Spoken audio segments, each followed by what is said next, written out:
These are the top 10 greatest Daredevil villains of all time. Daredevil Born Again comes out tomorrow and I'm 2 seconds away from literally imploding. Of course, the name is a reference to Frank Miller's iconic Daredevil Born Again, which I think is his second greatest work after The Dark Knight Returns. But thematically, Daredevil Season 3 is a more direct adaptation of that story. That being said, let's get into the villains. Stillman is literally a fucking moron, but he is a Daredevil villain. There was that time Mysterio decided to bother Daredevil just because Spider-Man wasn't around. What are you doing? Elvin Potter Gladiator, that's right, he's a Daredevil villain. Frank Castle the Punisher, I know he's been a villain, an anti-hero, a hero, but he has clashed with Daredevil very violently, so I'm going to count him as a villain for this list. Same goes for Elektra, the world's greatest assassin. She's been a hero, a villain, an anti-hero, everything in between.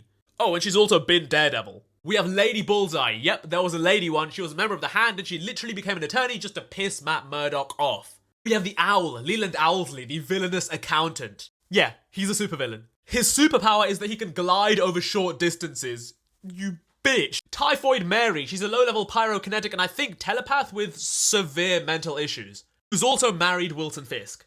Into our top 3 we have the Hand, a league of mystical super ninjas who target not only Daredevil, but Wolverine and Iron Fist too. I mean, come on, they're awesome and they inspired the Foot Clan from TMNT. In second place, and I know a lot of you guys will say he's number 1, and I get that, it's Wilson Fisk the Kingpin. This guy is 100% muscle, a master of martial arts, and the kingpin of crime. There is no crime boss above him. The only reason he's second is because he started out as a Spider-Man villain, and he's not just a Daredevil villain, he's like New York's villain. But in first place, we have Benjamin Poindexter Bullseye. This guy is literally a psychopath with a multiple choice backstory. He's basically Daredevil's Joker. In a hand-to-hand fight, Daredevil destroys him, but if there's any amount of space between them, this guy can turn anything into a deadly projectile. Anything.